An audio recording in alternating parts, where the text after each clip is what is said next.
Dengue রোগীর চাপ বাড়ায় দেখা দিয়েছে রক্তের সংকট, সংগ্রহ করতে গিয়ে প্রতারণার শিকার হচ্ছেন অনেকে।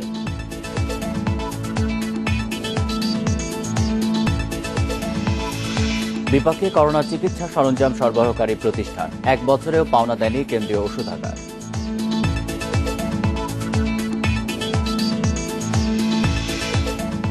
দেশে তৈরি হলো প্রথম বোমার ডেটা সেন্টার, সংরক্ষণ হয়েছে 20 বছরে 61 ধরনের বিস্ফোরিত বোমা।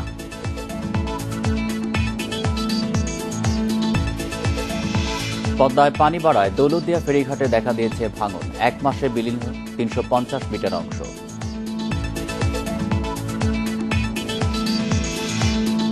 আফগানিস্তানে যুক্তরাষ্ট্রের অর্জন শূন্য, বললেন পুতিন। মার্কিন অস্ত্র নিয়ে তালেবানের কুচকাওয়াজ।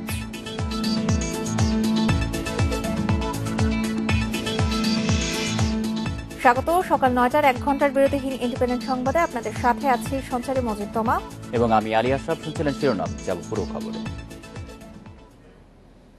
হাসপাতালে ডেঙ্গু রোগীর চাপ বেড়েছে। রক্তে প্লাটিলেট কমে যাওয়ায় রোগীর স্বজনরা খুঁজছে রক্তদাতাকে। চাহিদা পূরণে হিমশিম খাচ্ছে ব্লাড ব্যাংকগুলো। রক্তের সংকটে প্রতারণার শিকারও হচ্ছেন অনেকে। রক্তদান প্রতিষ্ঠানগুলো বলছে করোনার কারণে রক্তদাতার সংকট তৈরি হয়েছে।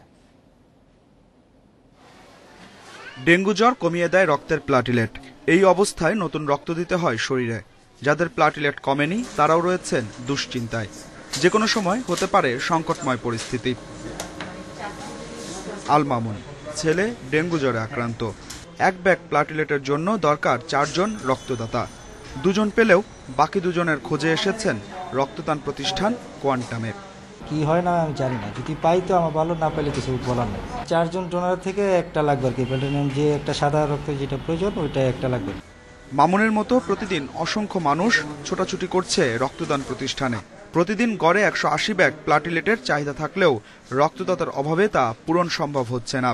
5 জন ম্যানেজ হয়েছে, এর মধ্যে একজন আছে আবার টিকা দেওয়া 14 দিনের মধ্যে রক্ত দিতে পারবে না। তো তারপর আবার ম্যানেজ করে আবার সকালবেলা আরেকজন আনানো হয়েছে। আমি রক্তের জন্য কালকে থেকে আজকে পর্যন্ত দৌড়তেছি। কালকে নিয়েছি 4 ব্যাগ, আজকে নিয়েছি 4 ব্যাগ, 6 ব্যাগ, টোটাল আমি 10 ব্যাগ নিয়েছি। এই জায়গা থেকে আমি 3 ব্যাগ পাইছি। করোনার কারণে স্বেচ্ছায় রক্তদাতাদের সংকট তৈরি হয়েছে। নর্মালি যা থাকে তার দ্বিগুণ 3 গুণও হয়েছে আর কি কোনো দিন রক্তের চাহিদা। ডেঙ্গু রোগীদেরও রক্তের চাহিদা হচ্ছে। তো ক্রান্তির এই সময়টায় আসলে আমাদের মানবিক আহ্বান থাকবে যে যারা এখনও ভ্যাকসিন নেননি অথবা ভ্যাকসিনের আওতামুক্ত, যেমন 18 বছর বয়স যাদের হয়েছে তারাই তো রক্তদাতা, 18 থেকে 60 বছর বয়সী, তো তারা যদি আসলে এগিয়ে আসেন।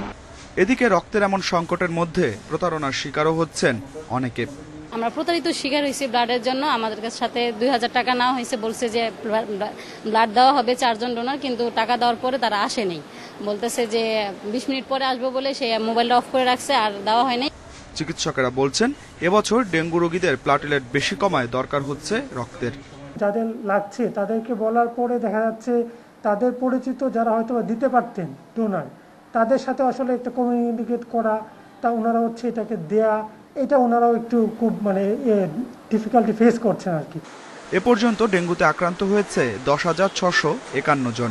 এর মধ্যে জুলাই আগস্টে আক্রান্ত 9,984 জন। মৃত্যু হয়েছে 45 জনের। Adilur Rahman, independent news, Dhaka. করোনার দুর্বিষহ সময়ে সরকারকে পিপিই ও চিকিৎসা সরঞ্জাম দেয়া উদ্যোক্তাদের অনেকেই এখন সংকটে। কেউ কর্মীর বেতন দিতে পারছে না, কারো বিরুদ্ধে হয়েছে মামলা। কারণ 1 বছরের বেশি সময় পেরিয়ে গেলেও কেন্দ্রীয় ঔষধাগার সিএমএসডি থেকে বিল পাননি তারা। ব্যবসায়ীদের অভিযোগ, সমস্যার সমাধান না করে শুধু চিঠি চালাচালি করেই সময় পার করছে স্বাস্থ্য মন্ত্রণালয়। গত বছরের মার্চে রপ্তানির জন্য পিপিই তৈরি করছিল চট্টগ্রামের তৈরি পোশাক কারখানা স্মার্ট জিন্স। এ সময় দেশেও বাড়তে থাকে করোনার সংক্রমণ। দেখা দেয় পিপিইর তীব্র সংকট। সরকারের কয়েকটি দপ্তরের অনুরোধে রপ্তানির পিপিই কেন্দ্রীয় ঔষধাগারে সরবরাহ করে কারখানাটি, কিন্তু এখনও টাকা পরিশোধ করেনি সিএমএসডি। একই সময়ে সিএমএসডিকে পিপিই সরবরাহ করে ফকির অ্যাপারেলস সহ আরও 2টি কারখানা। বিজিএমই এর হিসেবে 4 পোশাক কারখানার পাওনা 37 কোটি টাকা। আমাদের কয়েকটা কোম্পানি এটার পেমেন্টটা পায় নাই, তো আমি আশা করি তারা সরকারের যে ডিপার্টমেন্টে বিলগুলা দিয়েছে, যে ডিপার্টমেন্ট থেকে অর্ডার দিয়েছে, সেখানে বিলটা সরকার খুব তাড়াতাড়ি দিয়ে দিবে। পরিচয় গোপন রাখার শর্তে এই উদ্যোক্তা জানান, বিভিন্ন কারখানা থেকে সার্জিক্যাল মাস্ক নিয়ে সিএমএসডিকে সরবরাহ করেন তিনি। সিএমএসডি বিল দেয়নি, তাই তিনিও কারখানা মালিককে টাকা দিতে পারেননি। এতে কারখানা মালিক তার বিরুদ্ধে মামলা করেছেন। পাওনাদার সেক্রেটারি জেনারেল মামলা করে ফেলছে অলরেডি, কথা বলছেন। তো আরও বিভিন্ন জায়গায় চেক দেওয়া আছে, সবাই প্রেশার দিচ্ছে, চতুর্মুখী প্রেশার দিচ্ছে। আমরা তো ফ্যাক্টরিদের সাথে শর্ট টাইমের একটা কমিটমেন্ট দিয়েই চেক দিয়ে মাল নিয়ে আসছি। পরিচয় গোপন রাখার শর্তে আরও এক উদ্যোক্তা মোবাইলে জানান তার দুর্বিষহ অবস্থার কথা। আগে ডাইরেক্টরের নাকি উনি বিল দেবে না আর কি, এখন কে দেয় ভাই, আমরা খুব কষ্টে আছি। আমি গরিব মানুষ, ছোট মানুষ, এখানে টুকটাক ব্যবসা করে খাই। করোনা সংক্রমণের শুরুতে অর্ধশত উদ্যোক্তা ও ঠিকাদারের মাধ্যমে প্রায় 350 কোটি টাকার চিকিৎসা সরঞ্জাম কেনে সিএমএসডি। তখন দপ্তরের পরিচালক ছিলেন প্রয়াত ব্রিগেডিয়ার জেনারেল শহীদুল্লাহ। পরে সেখানে পরিচালক নিযুক্ত হন আবু হেনা মোরশেদ জামান। সরকারি ক্রয় প্রক্রিয়া মেনে এসব কেনাকাটা হয়নি অভিযোগ তুলে তিনি চিঠি দেন স্বাস্থ্য মন্ত্রণালয়ে। এরপরই আটকে যায় বিল। গত 1 বছরে সমস্যা সমাধানে কমিটি হয় 2টি, চিঠি চালাচালি হয় কয়েক দফা। অর্থ মন্ত্রণালয় টাকা ছাড় করলেও ব্যবসায়ীদের হাতে তা পৌঁছায়নি। কঠিন পরিস্থিতি, এটা বটলনেক অবস্থা হয়েছে, এটাকে থেকে বার হয়ে আসতে হবে এবং এটি সহজসাধ্য নয়। এবং এটি সিএমএসডির এখন নিয়ন্ত্রণেও নেই, এবং এটা যাদের নিয়ন্ত্রণে আছে ঊর্ধ্বতন কর্তৃপক্ষ, তারা সে বিষয়ে কমিটি করেছেন। তারা কমিটি করার উদ্দেশ্যই হচ্ছে যে তাদের সদিচ্ছা আছে। সিএমএসডির পরিচালক জানান, করোনাকালীন কেনাকাটায় ক্রয় প্রক্রিয়া অনুসরণ করা হয়নি, তবে অতিরিক্ত দামে কেনাকাটা হয়েছে কিনা তা নিশ্চিত করে বলতে পারেননি তিনি। Ruhul Amin, independent news, Dhaka. 1996 সালের 15 ফেব্রুয়ারি প্রহসনের নির্বাচনের মাধ্যমে বঙ্গবন্ধুর খুনি আব্দুর রশিদ ও বজলুল হুদাকে খালেদা জিয়া বিরোধী দলীয় নেতা ও সংসদ সদস্য বানিয়েছিলেন বলে সংসদে জানালেন প্রধানমন্ত্রী। বুধবার সংসদ অধিবেশনে অধ্যাপক মোহাম্মদ আলী আশরাফ সহ 7 জন সাবেক সংসদ সদস্যের মৃত্যুতে শোক প্রস্তাবের উপর আলোচনায় এসব কথা বলেন তিনি। কুমিল্লা 7 আসনে একাধিকবার এমপি হন প্রয়াত আলী আশরাফ। সেখানেই সংসদ সদস্য করা হয় বঙ্গবন্ধুর খুনি রশিদকে। সংসদে প্রধানমন্ত্রী সহ সংসদ সদস্যরা অধ্যাপক আলী আশরাফের জীবন ও কর্মের উপর আলোচনা করেন। পরে সর্বসম্মতিক্রমে শোক প্রস্তাব গৃহীত হয়। এছাড়া এক প্রশ্নোত্তরে মাসে 1 কোটি ডোজের বেশি করোনা টিকার ব্যবস্থা হয়েছে বলেও সংসদকে জানান প্রধানমন্ত্রী শেখ হাসিনা।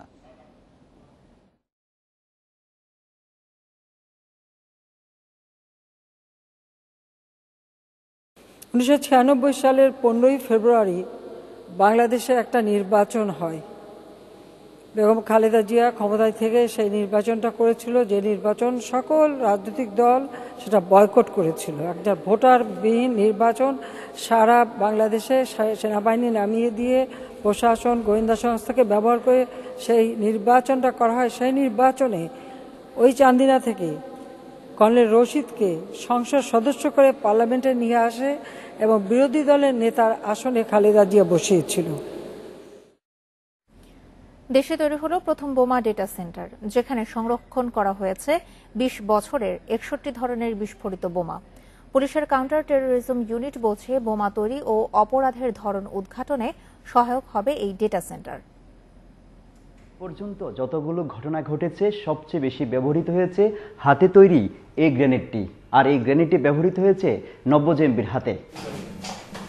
দেশে ছোট বড় বোমা হামলার ঘটনা ঘটেছে অসংখ্যবার, যা মোকাবিলা করেছে আইন শৃঙ্খলা বাহিনীর বিভিন্ন ইউনিট। নতুন ধরনের বিস্ফোরকের সাথেও পরিচয় হয়েছে অনেকের।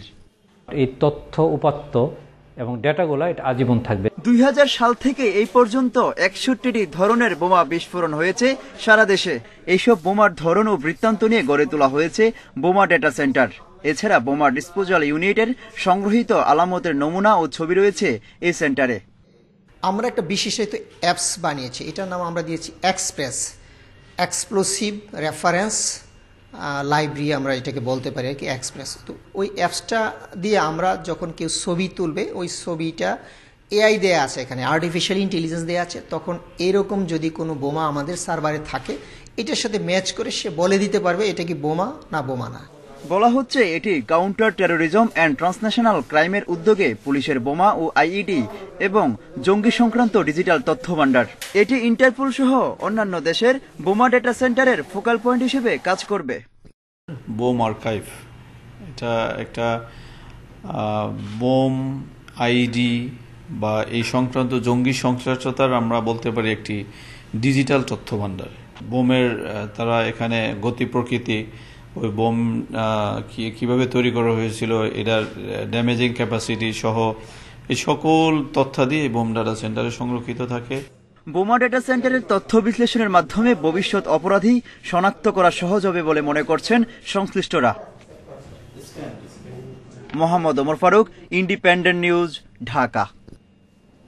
পদ্মায় পানি বাড়ার সাথে সাথে দৌলতদিয়া ফেরিঘাট এলাকায় ভাঙন দেখা দিয়েছে। গত এক মাসে মসজিদ, বসতবাড়ি সহ অন্তত 350 মিটার এলাকা নদীতে বিলীন হয়ে গেছে। হুমকিতে রয়েছে 2 শতাধিক ব্যবসা প্রতিষ্ঠান ও বসতবাড়ি।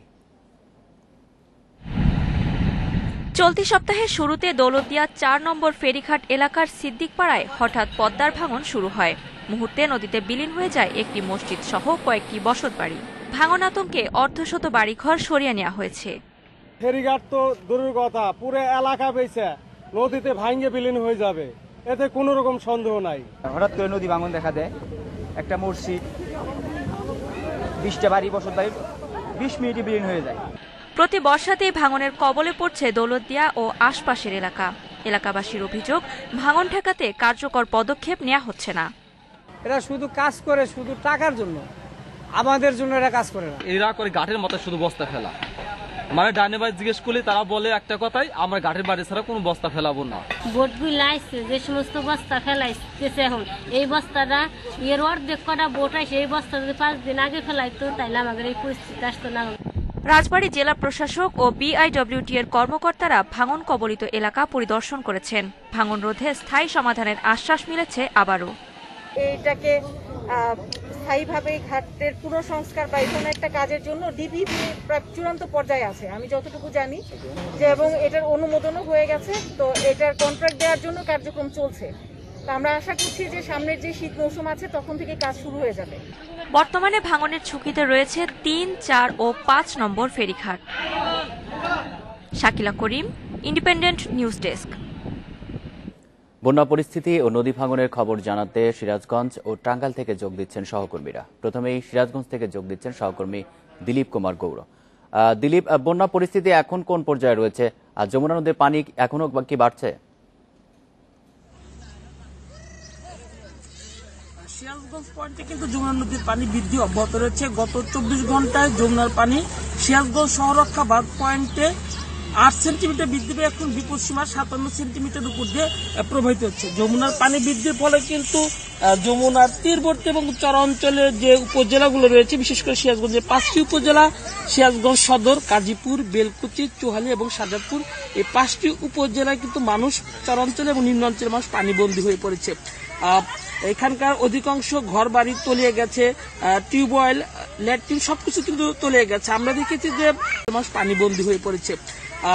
এখানকার অধিকাংশ ঘর বাড়ি তলিয়ে গেছে, টিউবওয়েল, ল্যাট্রিন সবকিছু কিন্তু তলিয়ে গেছে। আমরা দেখেছি যে যারা যমুনার তীরবর্তী আছে তারা কিন্তু আসলে উঁচু বাঁধে আশ্রয় নিয়েছে, অনেক স্থানে উঁচু রাস্তার উপরে আশ্রয় নিয়েছে এবং চরাঞ্চলে আমরা দেখেছি যে বিদ্যালয়গুলো যে রয়েছে সেই বিদ্যালয়গুলোতে কিন্তু আশ্রয় কেন্দ্র বানিয়ে সেখানে মানুষজন বসবাস করছে।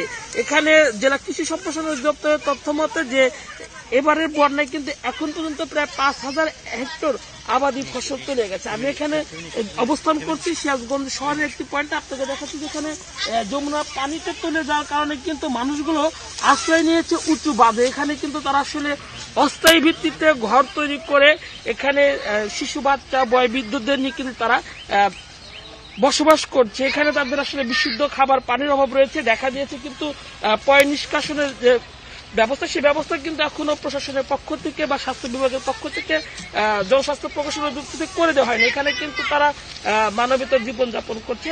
আমরা জেলা প্রশাসনের সাথে কথা বলেছি, তারা কিন্তু আসলে যে বন্যা দুর্গত যারা আছে তাদের জন্য 140 মেট্রিক টন চাউল বরাদ্দ দিয়েছেন এবং সেই চাউল কিন্তু বিতরণ চলছে।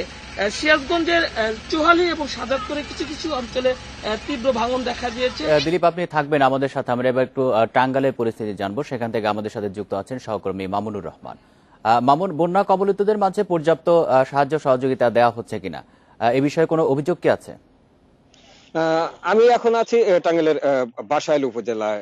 এইখানে কিন্তু আমি সকাল থেকে অবস্থান করছি। এখানকার মানুষ কিন্তু ত্রাণ সহায়তা পায়নি এমনটি কিন্তু তারা বলছে। আপনি জানেন যে টাঙ্গাইলের যে প্রধান নদী যমুনা, ধলেশ্বরী এবং বংশাই, তিনটি নদীর পানি কিন্তু প্রতিদিনই বৃদ্ধি পাচ্ছে এবং যমুনা নদীর পানি আজও 8 সেন্টিমিটার বৃদ্ধি পেয়ে 57 সেন্টিমিটার উপর দিয়ে প্রবাহিত হচ্ছে। এছাড়া ধলেশ্বরী এবং বংশাই নদীর পানিও কিন্তু বিপদসীমার উপর দিয়ে প্রবাহিত হচ্ছে, যে কারণে প্রতিদিনই কিন্তু নতুন নতুন এলাকা প্লাবিত হচ্ছে। তো আমি যে এলাকায় আছি এই এলাকার চিত্র যদি আমি দেখাই, এটা বাসাইলের আন্দুরিপাড়া নামক স্থানে, এটা পৌর এলাকার ভিতর পড়ে। এই পাশে যে জমিগুলি দেখা যাচ্ছে এই জমিগুলো কিন্তু ধান ছিল, সেই ধানগুলি কিন্তু পানির তলে নিমজ্জিত আছে। তো আমি এই বিষয় নিয়ে জানতে চেয়েছিলাম, জেলা কৃষি কর্মকর্তার সাথে কথা বলেছিলাম। তিনি যেটা বলেছেন যে টাঙ্গাইলে এখন পর্যন্ত 750 হেক্টর ফসলি জমি অর্থাৎ আমন ধান কিন্তু পানির নিচে রয়েছে, যেটা যদি আরো 2-1 দিন যদি এই পানির নিচে থাকে তাহলে ধানগুলি নষ্ট হওয়ার সম্ভাবনা অনেক বেশি।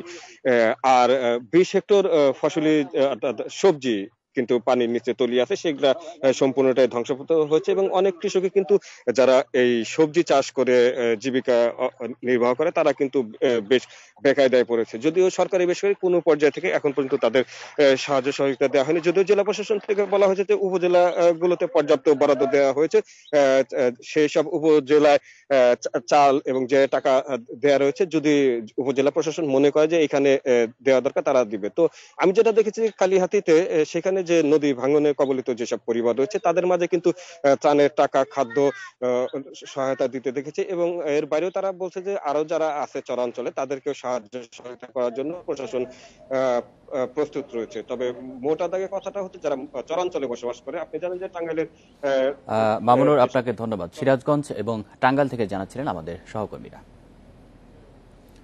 দেখছেন বিরতিহীন ইন্ডিপেন্ডেন্ট সংবাদ। সংবাদের অন্যান্য খবরের সাথে আরো যা থাকছে। তাশখন্দি ইসলামী ডেভেলপমেন্ট ব্যাংকের সম্মেলন, করোনা পরবর্তী অর্থনীতি পুনরুদ্ধারের লক্ষ্য।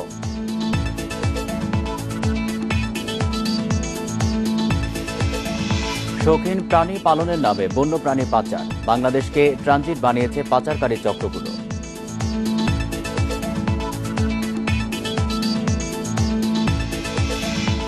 প্রায় অবরুদ্ধ রাজধানীর বিমানবন্দর সড়ক।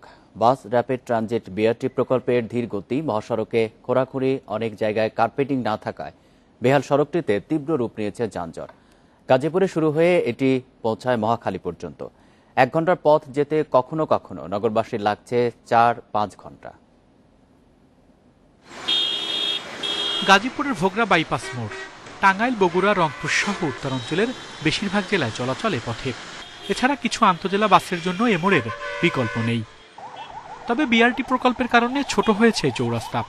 প্রকল্পটির 20.50 কিলোমিটার সড়কের উত্তরা থেকে টঙ্গীর চারাগালি পর্যন্ত যানজট এখন প্রতিদিনের ব্যাপার।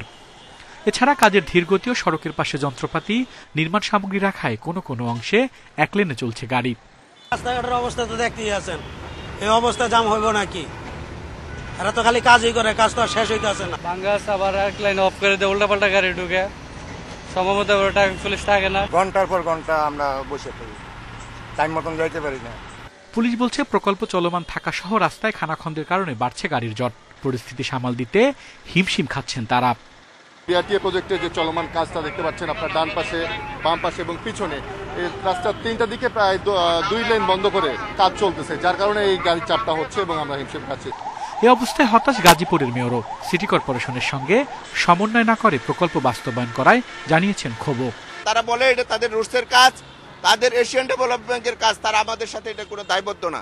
এবং আমাদের এই যে দেখছেন 2 পাশের 16 কিলোমিটারের জায়গা পানি, এই পানিগুলো এসে বন্ধ হয়ে যাচ্ছে। 2 পাশে ইন্ডাস্ট্রি আছে, কিন্তু তারা আমাদের কারো কোথায় শুনছে না। সাধারণত সেন্টার অফ দি সিটিতে শেষ হয় না, যেটা এখানে আমরা গাজীপুর থেকে এনে এয়ারপোর্টে নামিয়ে দিচ্ছি। এটা সরকারের ডিসিশন, কিন্তু এইটাই এখানেই শেষ না।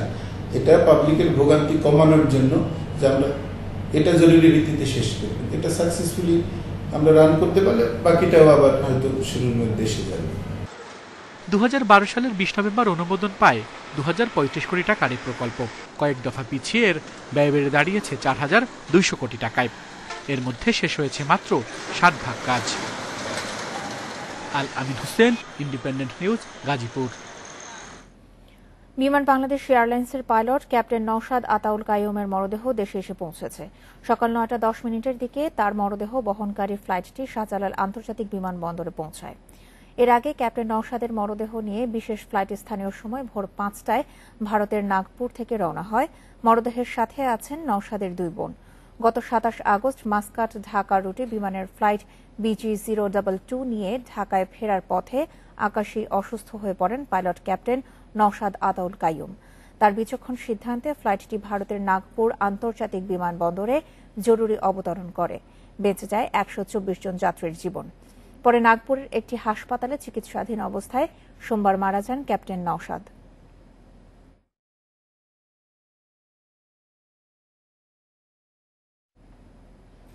ক্যাপ্টেন নওশাদের মরদেহ দেশে এসে পৌঁছেছে। এই মুহূর্তে বিমানবন্দর থেকে যোগ দিচ্ছেন আমাদের সহকর্মী সোহেল রানা। সোহেল, এই মুহূর্তে সেখানে কারা কারা উপস্থিত রয়েছেন? বিমান বাহিনী কি তার পরিবারের কাছে আনুষ্ঠানিকভাবে মরদেহ হস্তান্তর করেছে কিনা, আর এর পরের প্রক্রিয়াগুলো কি কি হবে?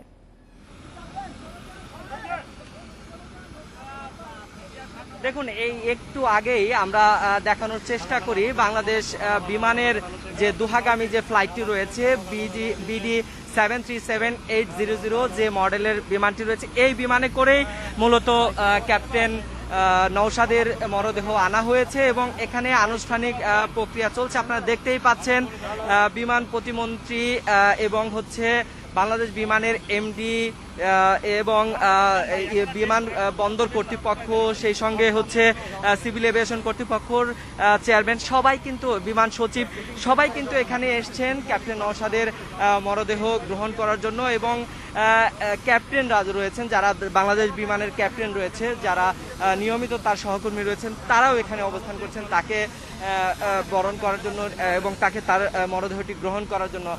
এখানে আনুষ্ঠানিক প্রক্রিয়াগুলো কিন্তু চলছে। আপনারা দেখতেই পাচ্ছেন যে বিমানটির এখানে রয়েছে, সেই বিমানে করে তাকে দেওয়া হয়েছে। এটি মূলত দুহাগামী একটি ফ্লাইট। এই ফ্লাইটে করে ভারতের নাগপুরে সেটি যে বিমানবন্দরে সেটি অবতরণ করে। সেখান থেকে মূলত তাকে হাসপাতাল থেকে বিভিন্ন আনুষ্ঠানিকতা শেষে এবং মরদেহটি এখন আনা হয়েছে এবং আমরা যতটুকু জানতে পেরেছি ঢাকার বনানী কবরস্থানে তাকে দাফন করা হবে ঠিক দুপুরের পর।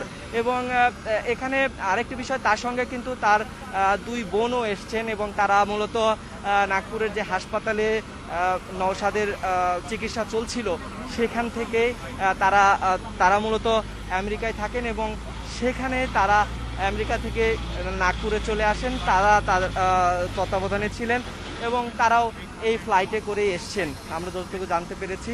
এবং এখন দেখতেই পাচ্ছেন বিমানের কর্তৃপক্ষ সহ সকল ধরনের সিভিল এভিয়েশন কর্তৃপক্ষ এবং বিমান পর্যটন মন্ত্রণালয়ের কিছু কর্মকর্তা এবং মন্ত্রী মহোদয় সবাই এখানে অবস্থান করছেন এবং তারা সুশৃঙ্খলভাবেই নওশাদের মরদেহ গ্রহণ করার জন্য তারা এখানে এসছেন।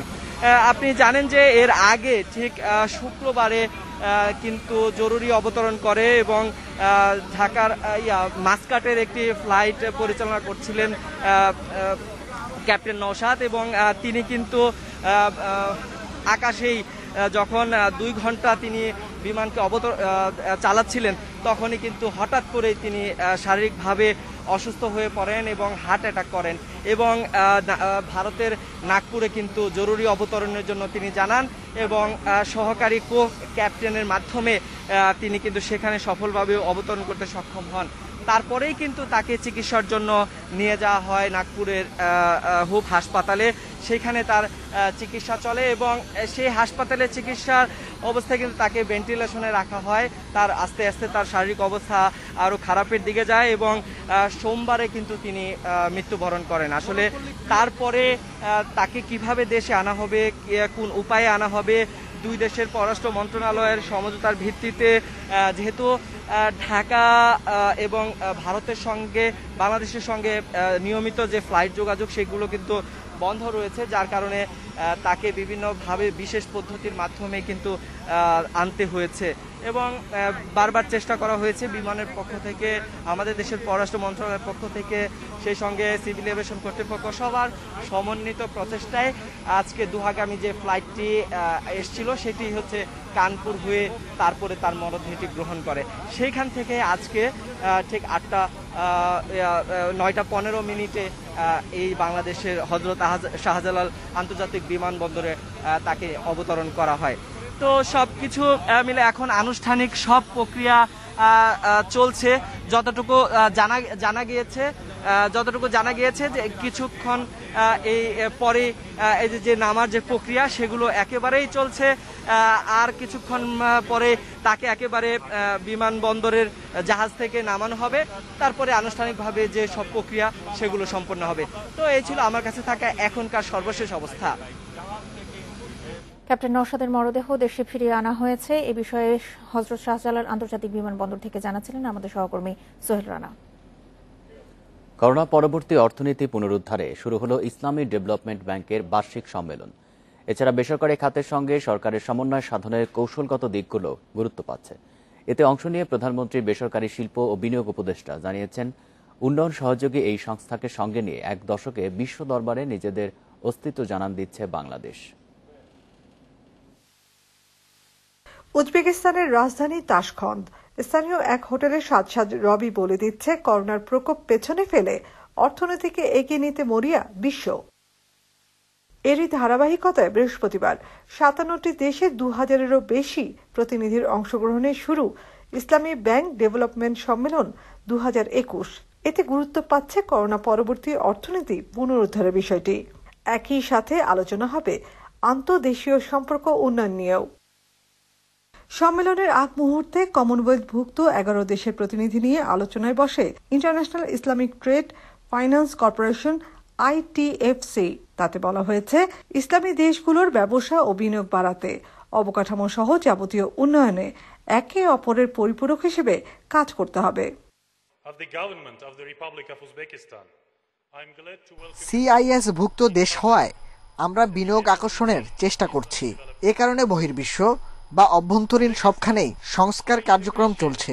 বিনিয়োগকারীদের ব্যবসা সংক্রান্ত সব সুযোগ সুবিধা নিশ্চিত করাই আমাদের মূল লক্ষ্য। দেশ পরিচালনায় স্বাধীন ও গণতান্ত্রিক মনোভাব আমাদের এগিয়ে নিচ্ছে, যার ফল 14% রপ্তানি প্রবৃদ্ধি।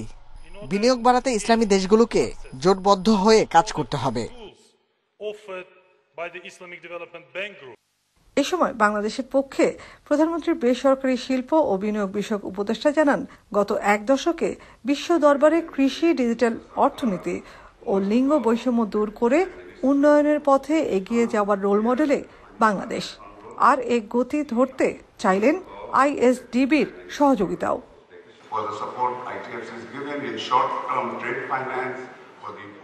ডিজিটাল অর্থনীতি, কৃষি, নারীর ক্ষমতায়ন ও লিঙ্গ বৈষম্য দূর করে বাংলাদেশ স্বল্পোন্নত দেশ থেকে উন্নয়নশীল দেশের দিকে এগিয়ে যাচ্ছে। ইসলামী উন্নয়ন ব্যাংক গ্রুপ দীর্ঘ সময় ধরে বাংলাদেশের অগ্রযাত্রাকে সহায়তা দিয়ে আসছে।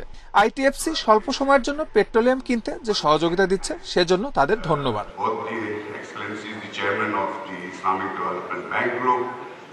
অনুষ্ঠানে সরকারি দপ্তরের, বিশেষ করে প্রধানমন্ত্রীর দপ্তরের সাথে নিবিড়ভাবে বেসরকারি খাতকে সংযোগ করিয়ে দেওয়ার জন্য সম্মাননা জানানো হয় সালমান এফ রহমানকে।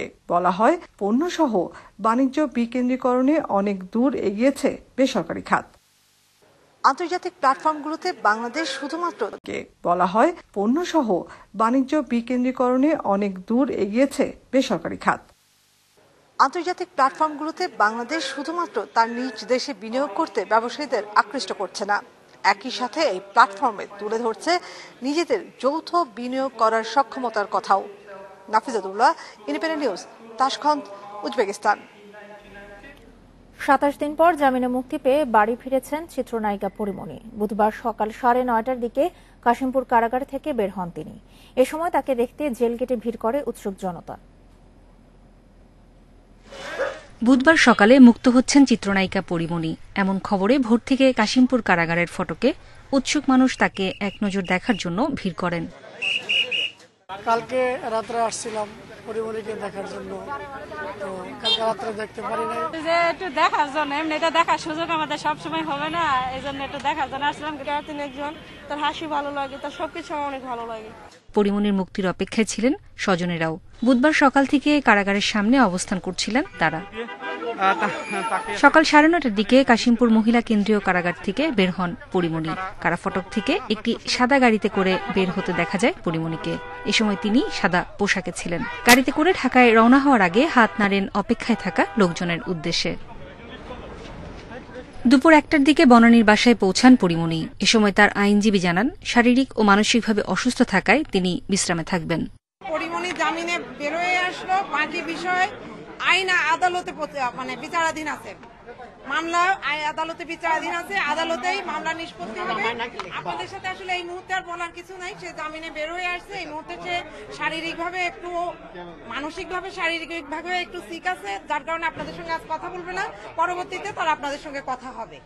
গত 4 আগস্ট নিজ বাসা থেকে মাদক মামলায় গ্রেপ্তার হন পরিমণি। গত 26 দিনে তাকে 3 দফায় মোট 7 দিন রিমান্ডে নিয়ে জিজ্ঞাসাবাদ করে সিআইডি। মঙ্গলবার মহানগর দায়রা জজ আদালতের বিচারক ইমরুল কায়েস 50,000 টাকা মুচলেকায় তার জামিন মঞ্জুর করেন। 2014 সালে ক্যারিয়ার শুরু করা পরিমণি এ পর্যন্ত 30টি সিনেমায় অভিনয় করেছেন। নুরে জান্নাত, ইন্ডিপেন্ডেন্ট নিউজ। অবৈধ সম্পদ অর্জনের মামলায় ওসি প্রদীপ ও তার স্ত্রী চুমকির বিরুদ্ধে অভিযোগপত্র গ্রহণ করেছে আদালত। একই সাথে চুমকির বিরুদ্ধে জারি করা হয়েছে গ্রেপ্তারি পরোয়ানা। জামিন আবেদন নাকচ হয়েছে প্রদীপের। চট্টগ্রামের সিনিয়র স্পেশাল জজ শেখ আশফাকুর রহমান এই আদেশ দেন।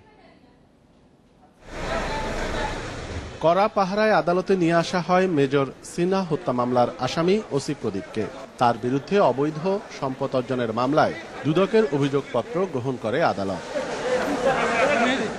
একই আদালতে প্রদীপের জামিন আবেদনেরও শুনানি হয়। আবেদন নামঞ্জুর করেন সিনিয়র স্পেশাল জজ শেখ আশফাকুর রহমান। মামলার আরেক আসামি প্রদীপের স্ত্রী চুমকির বিরুদ্ধে গ্রেপ্তারি পরোয়ানা ও সম্পত্তি ক্রোকের নির্দেশ দেয় আদালত।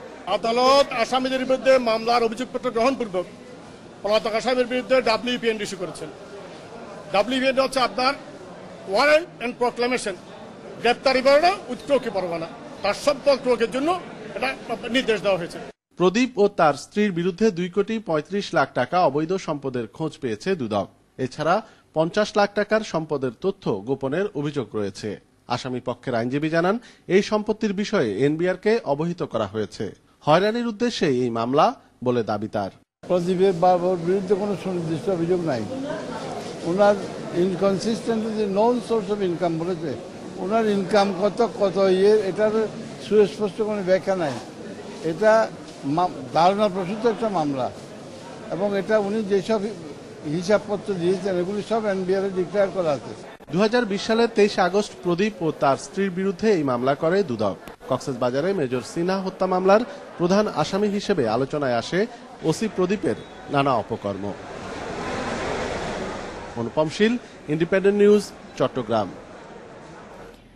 শৌখিন প্রাণী পালনের নামে চলছে বন্য প্রাণী পাচার। অধিদপ্তরের অনুমতি নিয়ে আমদানির পর তা বিদেশে পাঠানোর রুট হিসেবে ব্যবহার করা হচ্ছে সীমান্ত এলাকা। প্রায় 10 মাস আগে দেশে আনা হয়েছিল আর্জেন্টিনার 100 পাতাগোনিয়ান মারা। এর বেশিরভাগই পাচার হয়ে গেছে বলে ধারণা গবেষকদের। হরিণের মতো চোখ মুখ, কান খরগোশের, ছোট লেজ, ছোট পায়ে ঘুরে ফিরে বেড়ানো এই প্রাণীটির নাম পাতাগোনিয়ান মারা। আদিবাড়ি আর্জেন্টিনায়, এখন আছে খুলনা বন্যপ্রাণী উদ্ধার ও পুনর্বাসন কেন্দ্রে। ছানাও হয়েছে একটি। গত মার্চে সাতক্ষীরার সীমান্ত দিয়ে ভারতে পাচারের সময় উদ্ধার হয় এটি। 5 মাস ছিল বিজিবির কাছে। 22 আগস্ট দায়িত্ব নিয়েছে বন বিভাগ। গত বছর SA ইন্টারন্যাশনালকে শৌখিন গৃহপালিত প্রাণী হিসেবে 100টি পাতাগোনিয়ান মারা আনার অনুমতি দিয়েছিল প্রাণী সম্পদ অধিদপ্তর। শৌখিন পশু পাখি পালনকারী প্রতিষ্ঠান তারা এটা আবেদন করে। আবেদনের প্রেক্ষিতে আবেদনে তারা ছিল এটা নেদারল্যান্ড থেকে এই ডোমেস্টিক মারা। আপনি যদি এটা দেখেন, আমরা যে এনওসিটা দিয়েছি এটা ডোমেস্টিক র্যাবিট এবং ডোমেস্টিক মারার একটা এনওসি দিয়েছি। শাহজালাল বিমানবন্দর দিয়ে গত বছর অক্টোবরে দেশে আনা প্রাণীগুলোর থাকার কথা SA ইন্টারন্যাশনালের খামারে। তবে তাদের সে খামার দেখাতে রাজি নন আমদানিকারক সালে আহমেদ। আপনাদের খামারটা কোন জায়গাটায়? আমি একটু যেতে চাই আপনাদের এখানে। খামারটা খিলক্ষেত্রে। খামারটা এখন একটু ওই ছাগলটা ওই কম আছে আগে। মানে স্টেপ বাই স্টেপ প্রতিদিন 2 দিনটা করে হঠাৎ কোনো রিজন ছাড়াই মারা যাচ্ছিল। তারপরে আমি কিছু সাদেক এগ্রোতে আমি কিছু সেল করে দেই, ওখানে আমি যে হাসপাতালে ডেলিভারি দিই, আর কিছু আমার পরিচিত যে একজন আছে এদের কাছে আমি সেল করি। গবেষকেরা বলছেন তৃণভোজী এই প্রাণীটি প্রকৃতিতে সংকটপূর্ণ বলে IUCN এর লাল তালিকাভুক্ত। আমদানির অনুমোদনে পাচারের সক্রিয় কয়েকটি চক্র বাংলাদেশকে ট্রানজিট হিসেবে ব্যবহার করছে তারা। প্রাণীগুলোকে সম্পূর্ণ অবৈধভাবে এই সীমান্ত পথে আবার ভারতে পাচারের যে চেষ্টা, বা সম্ভবত অনেকগুলো পাচার হয়েও গেছে, এই বিষয়টিও কিন্তু বড় একটি প্রশ্নের জন্ম দেয়। তাহলে কিন্তু সর্বোপরি বাংলাদেশেরও ভাবমূর্তি ক্ষুণ্ণ হবে, কারণ অন্যান্য দেশ জানবে যে অবৈধভাবে এই প্রাণীগুলো পাচার হয়ে বাংলাদেশ থেকে বিভিন্ন দেশে যায়। এই অবস্থায় প্রাণী পাচার বন্ধে বন বিভাগ ও প্রাণী সম্পদ আইনের সমন্বয় করে নজরদারি বাড়ানোর পরামর্শ দিচ্ছেন গবেষকেরা। Shahriar Anirban, independent news, Dhaka. 5 মাস ঊর্ধ্বমুখী থাকার পর আগস্টে গতি কমেছে রেমিট্যান্স প্রবাহের। গত মাসে রেমিট্যান্স এসেছে $181 কোটি। টাকার হিসাবে এর পরিমাণ 15,385 কোটি টাকা। বুধবার কেন্দ্রীয় ব্যাংকের হালনাগাদ প্রতিবেদনে উঠে এসেছে এই তথ্য। জুলাইয়ে রেমিট্যান্স এসেছিল $187 কোটি $14,000 বা 15,907 কোটি টাকা। সেই হিসাবে আগস্ট মাসে প্রবাসী আয় কমেছে $522 কোটি টাকা। বিশেষজ্ঞরা বলছেন, করোনার তৃতীয় ঢেউয়ে অনেক দেশে লকডাউন চলছে, এতে প্রবাসীদের আয়ও কমেছে। এসব কারণেই রেমিট্যান্স কমতে পারে। নওগাঁয় হাটবাজারে ধানের দাম বেশি হওয়ায় সরকারিভাবে ইরি বোরো ধান সংগ্রহ ব্যাহত হয়েছে। মঙ্গলবার শেষ দিন পর্যন্ত জেলায় 13.8% ধান সংগ্রহ হয়েছে। তবে চাল সংগ্রহের লক্ষ্যমাত্রা ছিল সন্তোষজনক। চলতি বোরো মৌসুমে নওগাঁয় সরকারিভাবে 40 টাকা কেজি দরে 49,269 মেট্রিক টন সিদ্ধ চাল এবং 27 টাকা কেজি দরে 25,697 মেট্রিক টন ধান সংগ্রহের লক্ষ্যমাত্রা নির্ধারণ করা হয়। কিন্তু সংগ্রহের শেষ দিন পর্যন্ত ধান সংগ্রহ হয়েছে মাত্র 3,568 মেট্রিক টন এবং চাল সংগ্রহ হয়েছে 47,085 মেট্রিক টন। সরকারি রেটের চেয়ে দাম বেশি পাওয়ায় কৃষকরা এবার হাট বাজারেই বেশিরভাগ ধান বিক্রি করছেন। আপনি ধান চলবে না, এটা নানান প্রকারের ঝামেলা, অর্থাৎ ওই জন্য ঝামেলা যার প্রয়োজন নেই, আমাকে হয়রানি হতে হয়, এগুলান করার জন্য মনে করেন সমস্যা হয়ে যায়। এই জন্য তার চাইতে বাইরে বাজারে বেশি দাম। ব্যবসায়ী নেতারা বলছেন, দাম কম ধরা ছাড়াও খাদ্য গুদামে ধান দিতে লটারি জটিলতার কারণে কৃষক ধান দিতে উৎসাহী হচ্ছেন না। গভর্নমেন্টের ঘরে ধান দিতে গেলে ময়েশ্চার ফ্রি করে চিটা মুক্ত করে দিতে হয়। এইসব করতে গিয়ে দেখা যাচ্ছে যে সরকারের নির্ধারিত মূল্যের চেয়ে আমরা বাইরেই কৃষক ভাইয়েরা বাইরেই মূল্য বেশি পাচ্ছে। এর জন্য সরকারের খাদ্য গুদামে ধান দিতে আগ্রহ প্রকাশ করছে না। বাজারে ভালো দাম পাওয়ার পাশাপাশি জেলায় মোটা ধানের উৎপাদন কম হওয়াকেও লক্ষ্যমাত্রা ব্যাহত হওয়ার অন্যতম কারণ বলে মনে করেন খাদ্য কর্মকর্তা। কৃষকের কাছ থেকে ধান কেনার জন্য সরাসরি সরকার সর্বদা সচেষ্ট আছে। আপনারা জানেন যে আমাদের নওগাঁ জেলাতেই 2টা পেডি সাইলো হবে। ওই পেডি সাইলোগুলোতে ধানগুলা আমরা যে বিনির্দেশে কিনতে চাই ওই বিনির্দেশে তৈরি করার ব্যবস্থা থাকবে। চলতি বোরো মৌসুমে নওগাঁয় ইরি বোরো ধান উৎপাদন হয়েছে 11,82,888 metric ton. Independent news desk. Corona virus সম্পর্কে সচেতনতার অভাবে জামালপুরে টিকা নেওয়ার ক্ষেত্রে আগ্রহ হারাচ্ছেন ক্ষুদ্র জনগোষ্ঠীর মানুষ। এতে পাহাড়ি জনপদে বাড়ছে স্বাস্থ্য ঝুঁকি। স্থানীয় স্বাস্থ্য বিভাগ জানিয়েছে, করোনার টিকা গ্রহণে ক্ষুদ্র জনগোষ্ঠীকে উদ্বুদ্ধ করতে নেওয়া হয়েছে বিশেষ ব্যবস্থা। জামালপুরের বকশীগঞ্জের গারো পাহাড়ের কামালপুর ইউনিয়ন সীমান্ত ঘেঁষা এই জনপদে ক্ষুদ্র জনগোষ্ঠীর 1,000-এর বেশি মানুষের বসবাস। ইউনিয়নে এ পর্যন্ত করোনা শনাক্ত হয়েছে 25 জনের, আর টিকা নিয়েছেন মাত্র 12 জন। টিকাটা আমাদের প্রয়োজন আছে, শুধু করোনার জন্য না, এখন অনেক নাকি কাজ কামে চাকরিজীবীতেও গেলেও নাকি এই টিকার কার্ডটা লাগবে এখন। তবে পায়েলের মতো করোনার টিকার ব্যাপারে সচেতন নন অন্যরা। আমি তো অসুস্থ হই নাই, করোনা টিকা নিয়ে এখন কি করব, এখন আমার শেষ বয়স। আশেপাশে যদি করোনা টিকার যদি কেন্দ্র হতো তাহলে আমরা ওখানে গিয়ে করোনা টিকা নিতাম। এছাড়া নিবন্ধন জটিলতা, টিকা কেন্দ্রের দূরত্ব সহ নানা কারণে টিকা নিতে আগ্রহ নেই বেশিরভাগ মানুষের। ওই যে ফর্ম ফিল আপ করতে হবে, রেজিস্ট্রেশন করতে হবে, তাহলে এই ঝামেলাগুলো করার মতো ওই শক্তি বা সামর্থ্য তাদের নেই। স্বাস্থ্য বিভাগ থেকে এই করোনা ভ্যাকসিনের জন্য প্রচারও কম। যদি এখানে কোথাও আমাদের কাছাকাছিতে একটা ভ্যাকসিন দেওয়ার একটা কেন্দ্র করা হয়, তাহলে আমাদের আদিবাসীরা খুব সহজেই ভ্যাকসিন গ্রহণ করতে পারত। স্বাস্থ্য বিভাগের দাবি, আদিবাসীদের করোনার টিকা গ্রহণে উদ্বুদ্ধ করতে প্রচারের পাশাপাশি নানা পদক্ষেপ নেওয়া হয়েছে। কামালপুর ইউনিয়নে গত 7 আগস্টে 600 টিকা হয়েছে। তারপরেও আমরা সেখানে, যেহেতু আদিবাসীরা অনেক রিমোট এলাকায় আছেন, আমরা প্রয়োজনে সেখানে গিয়ে আবার স্পেশাল একটা ক্যাম্পের ব্যবস্থা করব এবং ওনাদেরকে সেই ক্যাম্পেইনে আমরা টিকাদানের ব্যবস্থা করব। পিছিয়ে পড়া এই জনগোষ্ঠীকে টিকা কর্মসূচির আওতায় আনতে নিবন্ধন প্রক্রিয়া সহজ করে অঞ্চল ভিত্তিক আলাদা টিকা কেন্দ্র স্থাপনের দাবি স্থানীয়দের। Independent news desk. খাগড়াছড়িতে দীর্ঘদিন ধরে মিটার না দেখে মন গড়া বিল দিচ্ছেন মিটার রিডাররা। ব্যবহৃত ইউনিটের চেয়ে বেশি বিদ্যুৎ বিল দিতে দিতে অতিষ্ঠ গ্রাহকেরা। বিদ্যুৎ বিভাগে অভিযোগ দিয়েও প্রতিকার পাচ্ছেন না তারা। গত 4 বছর ধরে ব্যবহৃত ইউনিটের চেয়ে বেশি বিদ্যুৎ বিল দিচ্ছেন দীঘিনালার মিলনপুর গ্রামের শতাধিক গ্রাহক। মেরুং, বাবুছড়া, দীঘিনালা সদরের উপজেলাতেও বহু গ্রাহক একই রকম বিড়ম্বনায়। তাদের অভিযোগ, মিটার না দেখে মিটার রিডাররা মন গড়া বিল দিচ্ছে। এতে 400 থেকে 1000 পর্যন্ত বাড়তি টাকা পরিশোধ করতে হচ্ছে গ্রাহকদের। আমার মিটারে এত বিল কেন হয়? তখন বলে যে আপনার মিটার খারাপ, মিটার পাল্টাই গেলাম। হ্যাঁ, এরপরে বাড়তে বাড়তে আমার 270 টাকার থেকে এখন 1300 টাকা তাই বিল পড়ছে। ইউনিট আছে 5000 ইউনিট, এখন অতিরিক্ত বিল দিচ্ছে 6137 ইউনিট। প্রতি মাসে মাসে আমরা বিল বেশি দিচ্ছি। এ বিষয়ে বিদ্যুৎ বিভাগে অভিযোগ করেও সমাধান মিলছে না। তাহলে 400 ইউনিট কেন উঠবো? এই সমস্যা না, ঠিক হয়ে যাবে। আমরা মাসে মাসে আপনি 500 টাকা দিবেন, তারপরে মাস থেকে আমি জিরো করে দেবো। 50 থেকে 100 টাকা বাড়তে পারে, কিন্তু মিটার চেক কিছুই করে না বর্তমানে। বাড়তি বিদ্যুৎ বিল আদায়ের এই অভিযোগ অস্বীকার করেছেন এই প্রকৌশলী। লো ভোল্টেজের কারণে মিটারটা হচ্ছে, এখন ভোল্টেজ ঠিক হয়ে গেছে, এখন মিটার রিডিং সঠিকভাবে আসবে। আর আমরা এখন প্রিপেড দেওয়ার জন্য চেষ্টা করতেছি। আর কিছু গ্রাহকের কিছু যে অ্যানালগ মিটার আছে, ক্যাম্পু টোকাই মিটার আছে, এগুলো চেঞ্জ করলে আমরা সঠিক রিডিং পাবো। অনেক কথা বলে এটা সঠিক না, তবু অবজেকশন হচ্ছে যে আমি এটা খতিয়ে দেখবো। অতিরিক্ত বিদ্যুৎ বিল দেওয়ার মতো দীর্ঘদিনের এই ভোগান্তির দ্রুত নিরসন চান গ্রাহকরা। Independent news desk. আফগানিস্তানে মার্কিন অভিযানের ফলাফল শূন্য বলে মন্তব্য করেছেন রাশিয়ার প্রেসিডেন্ট ভ্লাদিমির পুতিন। আফগানিস্তানে মার্কিন আগ্রাসনের কঠোর সমালোচনাও করেছেন তিনি।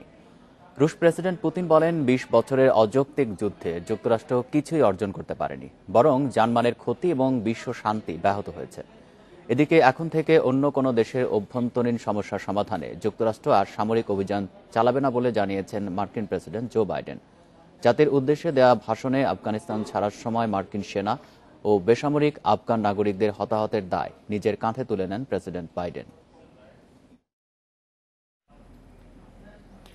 আফগানিস্তানের সরকার গঠনে প্রস্তুত তালেবান। আগামী 2 দিনের মধ্যেই জানা যাবে নতুন মন্ত্রিসভায় আসছেন কারা, কোন পদে বসছেন কে। তবে সরকারের নারীর ভূমিকা থাকলেও মন্ত্রী পর্যায়ে থাকছেন না কেউ। বিবিসি পশতুকে দেয়া সাক্ষাৎকারে এসব তথ্য জানিয়েছেন কাতারের রাজনৈতিক কার্যালয়ের উপপ্রধান শের আব্বাস স্টানিকজাই। আফগানিস্তানের কান্দাহারে বিজয় মিছিলের অংশ হিসেবে যুক্তরাষ্ট্রের তৈরি সাজোয়া যান, জব্দ করা অস্ত্র নিয়ে তালেবানের প্যারেড। পরনে ছিল সামরিক বাহিনীর পোশাক, হাতে মার্কিনীদের কাছ থেকে নেওয়া অস্ত্র। সামাজিক যোগাযোগ মাধ্যমে ছড়িয়ে পড়া এসব ভিডিও দেখে ধারণা করা হচ্ছে মার্কিনীদের ফেলে যাওয়া বেশিরভাগ সামরিক যানই ঠিক আছে। সামাজিক যোগাযোগ মাধ্যমে ছড়িয়ে পড়া এসব ভিডিও দেখে ধারণা করা হচ্ছে মার্কিনীদের ফেলে যাওয়া বেশিরভাগ সামরিক যানই ঠিক আছে। আকাশে ওড়ানো হয়েছে ব্ল্যাক হক হেলিকপ্টারও, তাতে ছিল তালেবানের পতাকা। আফগানিস্তান থেকে সেনা প্রত্যাহারের পর তাদের ফেলে যাওয়া কয়েকশো ব্ল্যাক হক হেলিকপ্টার ও হামভি সহ অত্যাধুনিক যুদ্ধ সরঞ্জাম এখন তালেবান যোদ্ধাদের হাতে। এদিকে শনি থেকে সোমবার পর্যন্ত সরকার গঠন নিয়ে কান্দাহারে দফায় দফায় বৈঠক করেছেন তালেবানের শীর্ষ নেতারা। জানা গেছে নতুন সরকার পরিচালনা করবে শরিয়া কাউন্সিল। সেক্ষেত্রে সর্বোচ্চ নেতা হতে পারেন হাইবাতুল্লাহ আখুনজাদা। পরে বুধবার কাতারে তালেবানের রাজনৈতিক কার্যালয়ের উপপ্রধান শের আব্বাস স্টানিকজাই জানিয়েছেন নতুন সরকারে প্রায় সব পক্ষেরই অংশগ্রহণ থাকবে।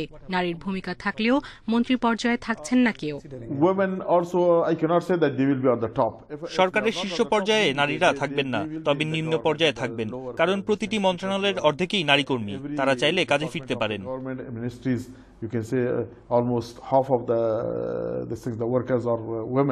তবে গত ২০ বছর মার্কিন সমর্থন পুষ্ট সরকারে কাজ করা কাউকে তালেবান সরকারে অন্তর্ভুক্ত করা হবে না। কাবুল বিমানবন্দর প্রশ্নে স্টানিকজাই জানান, মার্কিন সেনাদের অব্যবস্থাপনায় যে ক্ষতি হয়েছে তা সংস্কারে লাগবে $30 মিলিয়ন। আগামী 2 দিনে বিমানবন্দরটি চালু হবে বলেও আশা তার। সায়রা খান, ইন্ডিপেন্ডেন্ট নিউজ। বিশ্বে একদিনে করোনায় আরও 10,000-এর বেশি মানুষের মৃত্যু হয়েছে। নতুন শনাক্ত 6,79,000। এ নিয়ে বিশ্বে মোট প্রাণহানি ছাড়িয়েছে 45,43,000। এ পর্যন্ত আক্রান্ত 21,92,00,000-এর বেশি। একদিনে সবচেয়ে বেশি 1,480 জন মারা গেছে যুক্তরাষ্ট্রে। সেখানে নতুন শনাক্ত 1,84,000-এর বেশি। মেক্সিকোতে একদিনে মারা গেছে 835 জন। এদিকে ভারতে এক সপ্তাহে সংক্রমণ বেড়েছে 32%। তবে দেশটিতে টিকা কার্যক্রম ব্যাপক মাত্রায় চলছে। জার্মানিতে বেড়ে চলেছে করোনার বিস্তার। 7 দিনে দেশটিতে মৃত্যু বেড়েছে 40% আর সংক্রমণ বেড়েছে 27%। যুক্তরাজ্যে যাদের রোগ প্রতিরোধ ক্ষমতা কম তাদের টিকার বুস্টার ডোজ দেওয়া হবে। এদিকে ফ্রান্সে 65 বছরের বেশি বয়স্কদের দেওয়া হচ্ছে বুস্টার ডোজ।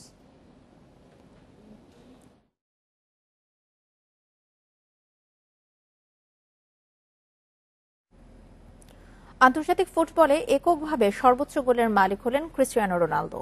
পেছনে ফেলেন ইরানের কিংবদন্তি আলী দাইকে।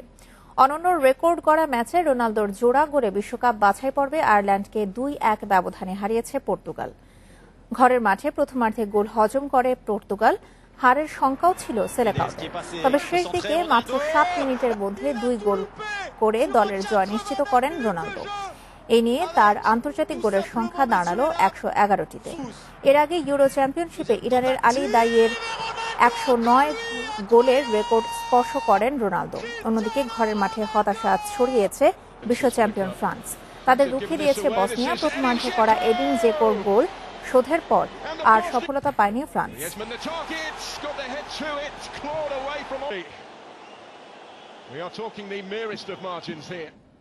সাব চ্যাম্পিয়নশিপের আগে নতুনদের পরখ করে নেবেন জেমি ডে। কিরগিজস্তানে 3 জাতি টুর্নামেন্টে জয় পরাজয়ের চেয়ে আত্মবিশ্বাস বাড়িয়ে নেওয়ার মন্ত্রে বিশ্বাসী হেড কোচ। টুর্নামেন্টের আগে আনুষ্ঠানিক সংবাদ সম্মেলনে এসব জানিয়েছেন জেমি। কিরগিজস্তান ফিলিস্তিন ম্যাচ দিয়ে শুরু হবে 3 জাতি টুর্নামেন্ট। কিরগিজস্তানে অনুশীলন চলছে জামালদের। 5 সেপ্টেম্বর প্রথম ম্যাচে প্রতিপক্ষ ফিলিস্তিন।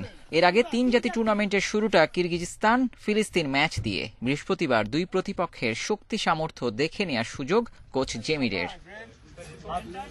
র্যাঙ্কিংয়ে 2 প্রতিপক্ষই অনেক এগিয়ে, তারপরও সাফল্যের খোঁজে জেমি। আত্মবিশ্বাস বাড়িয়ে যেতে চান সাফ চ্যাম্পিয়নশিপে। টুর্নামেন্ট শুরুর আগের দিন সংবাদ সম্মেলনে কোচ আর অধিনায়ক জানিয়েছেন লক্ষ্যের কথা। আগেও বলেছি, সাফের প্রস্তুতির জন্য এই টুর্নামেন্ট গুরুত্বপূর্ণ। কয়েকজন নতুন খেলোয়াড়কে পরখ করার সুযোগ আছে। তারা ভালো করতে পারলে জাতীয় দলের জন্য গুরুত্বপূর্ণ হয়ে উঠবে।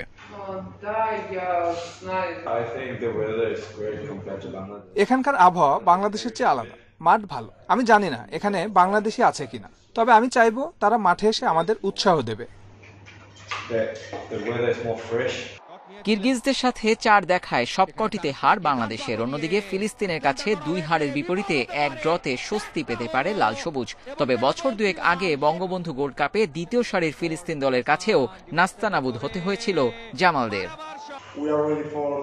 সত্যি বলতে বাংলাদেশের ফুটবল সম্পর্কে আমরা কম জানি।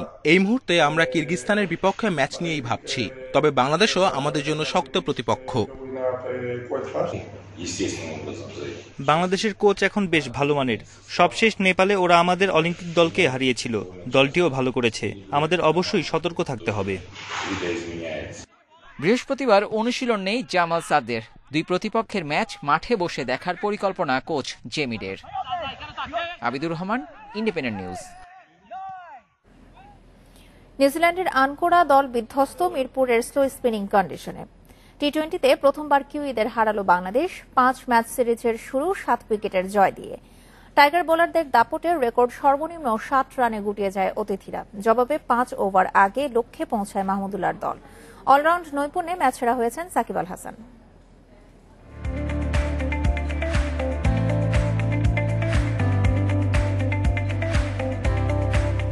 নিউজিল্যান্ডের হোমওয়ার্ক সব প্রস্তুতি মুখ থুবড়ে পড়েছে মিরপুরের স্লো স্পিনিং ট্র্যাকে।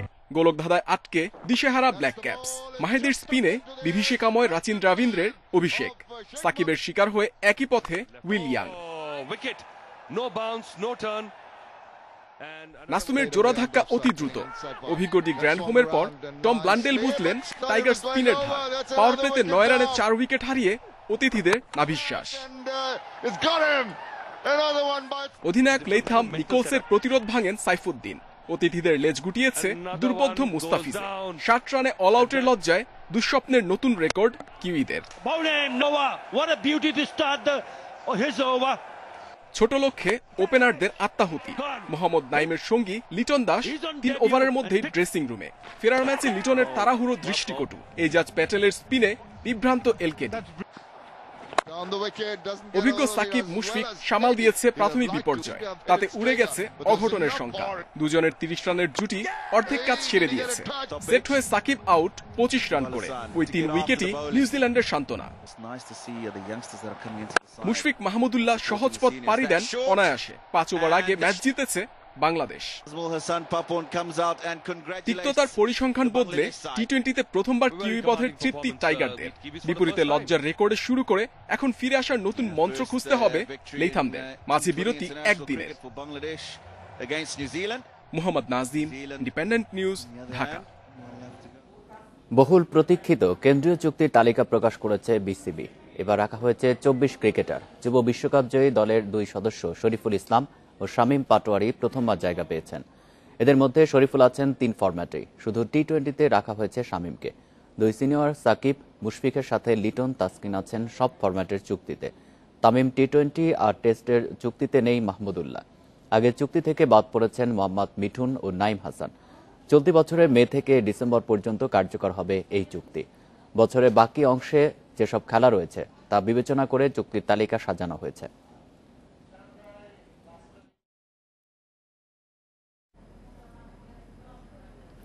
অক্টোবরে টি-20 বিশ্বকাপের আগেই বিসিবি নির্বাচন দ্রুতই হবে দায়িত্ব হস্তান্তর। বুধবার বোর্ড সভা শেষে একথা জানিয়েছেন নাজমুল হাসান পাপন। এবারের নির্বাচনে ভিন্নতা আসবে জানিয়ে বিসিবির সভাপতি বলেছেন, এবার প্যানেল নাও হতে পারে, নির্বাচন উন্মুক্ত থাকবে। ক্রিকেট বোর্ড এখন সরগরম। সামনেই নির্বাচন, তার প্রস্তুতি রূপরেখা তৈরিতে জরুরি সভা বোর্ড কার্যালয়ে। এজিএমে আসেনি কোনো সিদ্ধান্ত। এদিন সবার সাথে আলোচনার পর গঠন করা হয়েছে নির্বাচন কমিশন। অক্টোবরেই সব প্রক্রিয়া শেষে দায়িত্ব হস্তান্তরের লক্ষ্য। গতানুগতিক নির্বাচন থেকে বেরুতে চাইছেন নাজমুল হাসান পাপন। সভাপতি পদে নতুনত্বের আভাস দিয়েছিলেন আগেই। এই দিনও একই বার্তা তার কাছ থেকে। কাজের লোডটা আমি মনে করি আমার জন্য অনেক বেশি, এবং এটা যে আমি এনজয় করি না তা না। আমি বলছি না যে এটা আমার ভালো লাগে না, আই রিয়েলি এনজয় ইট। কিন্তু এই ফুল টাইমটা সামনে দেওয়াটাও আমার জন্য প্রায় অসম্ভব। যদি আমি না দেই একটা পজিশন নিয়ে, তাহলে কি হবে? তাহলে ultimately board will suffer, cricket will suffer. এইটা আমি চাই না। So we have to find a solution. Preferably আমি মনে করি এখানে নতুন কেউ যদি আসে তাহলে এটা ভালো হবে। নির্বাচন প্যানেলের দেয়া বিশ্বকাপ দলের অনুমোদন মিলেছে সভায়। আলোচনা করেই ঠিক করা হবে মাহমুদুল্লাহর ডেপুটি। এই জন্য আমি বলছি যে এমনও হতে পারে যে আমি বোর্ডে ডাইরেক্টর ইলেকশন করতে পারি, কিন্তু প্রেসিডেন্ট নাও হতে পারি। Saiful Majumdar, independent news. আর ছিল এখনকার মতো বিরতিহীন ইন্ডিপেন্ডেন্ট সংবাদে। ইন্ডিপেন্ডেন্ট টেলিভিশনের সব খবরের আরো বিস্তারিত জানতে চোখ রাখুন ফেসবুক, ইউটিউব এবং টুইটারে। ধন্যবাদ সবাইকে।